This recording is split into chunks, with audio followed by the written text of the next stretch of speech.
It's Hot 937, Hartford's #1 for hip hop and R&B, and I'm Jenny Boom Boom in the afternoon, and we got 50 Cent with us today. Yeah, I'm back in the town. I'm doing it. Yeah, we never see you anymore, 50. Where you been at? You closed up the house or what? No, they having me running. I was on movie sets all last year. Like, I got 4 films that didn't actually release yet that I worked on. I did 13th and Maddie with Mickey Rourke, Jason Statham, and Ray Winston. I did Dead Man Running. It was a UK film that released that. Well, we did the premiere. It didn't actually come out yet. And then I did 12 with Joel Schumacher, wow, Chase Crawford, Emma Roberts. So I've been working, and, you know, I had a chance to write some screenplays, too. So I wrote 3 films. I wrote Before I Self-Destruct.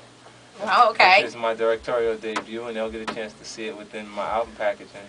I'm releasing that project, and then I wrote a script called Gun, and it's about the actual how guns travel from the manufacturing process being purchased by legitimate situations and fall into the hands of other people. So it kind of follows the gun through different people's lives, like Crash. Wow. And then I wrote Tomorrow Today. So there's another film project that I wrote the script to. And still you have this album coming out Before I Self-Destruct. Yeah. Can I say my theory about your album? I've heard your album. Go ahead. I know I'm not supposed to say that I heard it. No, it's fine. I don't think that's the album. No, it is. That's the full album. Wait. The album that's in the streets, the 16 cuts, that is the whole album. Yeah. Because what I wanted to do is I wanted to keep the album shorter so people could actually listen to my ideas this time. So did you release that? Did you leak the album? No. The album leaked from it being shipped for international plans to press the actual CD. You know, I could tell by the actual version that actually came out. And then I would have been upset if it leaked in pieces, but because it leaked in its entirety, people get a chance to... Yeah, but that's so rare for like a whole album to leak. That's right. so rare. Like, it's because it was shipped to the plant, mixed and mastered and ready, and they had to when you got to ship in advance, if you're going to manufacture enough CDs to do the kind of numbers my projects do the first week. You know, like, if you're selling a third of what you're shipping, you know, traditionally it would be 2-3 million records being shipped. So they got to get out ahead of that to create that many copies. the thing about you, though, and I know this about you, is that you're a competitive person. Absolutely. So now you have this album that's out already, so you have to hope and pray that the consumer will not obtain this album before, you know, and not buy it. No, so already, all you got to do is get the response. The response is so good that I know that the record is a hit. So whether they consumed it from actually purchasing it, or they got it off the web, or wherever they got it from, when they hear it and they enjoy it, they end up at the show. Is that what you're focused on now, not album sales anymore? Well, I can't. How could I focus on album sales at a point where my record is released 4 weeks before schedule? The marketing, everything is planned to actually sell the actual record is happening 4 weeks late. Now that the record is out a month early, you know, those things are happening after they've had the opportunity to hear it. And it's confirmation to the doubters that the record wouldn't be good. The record is, the album is incredible. Yeah. My favorite song so far is So Disrespectful.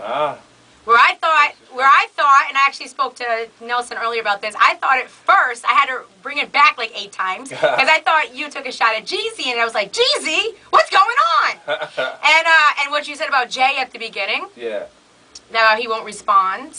And he's a big man. In his head, he's too big to respond. That's what I'm saying. And hip hop, I mean, I feel like I've accomplished a lot also, but I don't feel like I'm bigger than the art form that allowed me to have this success. You know, that's just me personally, my views on actual things. Everybody has a right to conduct themselves the way they deem appropriate. You know? Well, I mean, I wonder, you know, every day you are in the news for something. Yeah. Do you ever get tired of it? Nope. See, are you an attention whore, 50? No, you know what I am? I'm aware of me generating interest based on that. Like, when there's nothing going on, they make stuff. Okay, it just shows you that, you know, that there obviously is a connection somewhere. You know, for them to continuously to do things without me, to go make things happen. And I'm going, what did they, or somebody just made that up. I was just on someone's mind.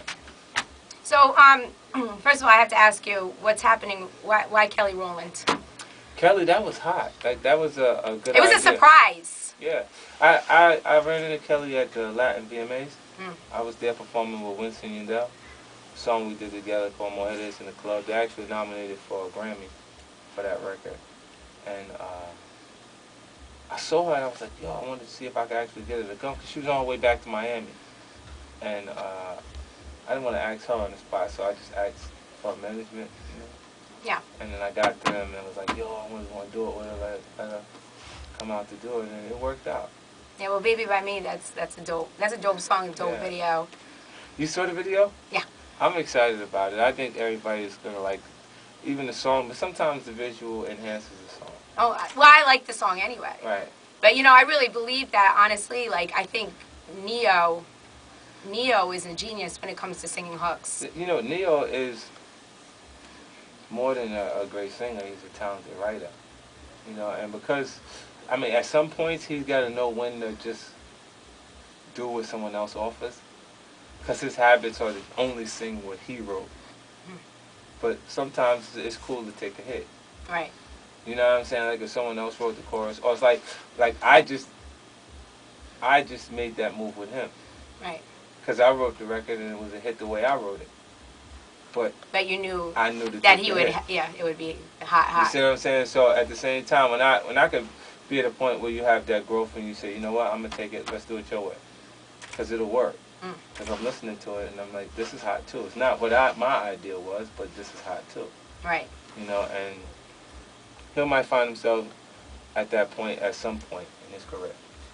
Well, 50, I mean, I know you have to go, but I just I just wanted to ask you a couple more questions. First of all, I wonder, do you ever regret any of the beefs that you started? I didn't start any. Do you ever regret ending anybody's career? No. See, what happens is when you generate more interest in an artist is trying to be competitive with you. Well, I know that you and Rick Ross had incredible album sales during your beef. Like, it actually helped both of you. That was actually, no, it did nothing for me outside of Ray's viewership on ThisIs50.com. No, and also on top of that, your album sales went up. My album wasn't out. Yeah, but previous albums, I thought you had better album sales because of that. I thought I had read that. No. You know what happened is Rick dropped Mafia music before he dropped his actual single. That was a ploy to get some attention.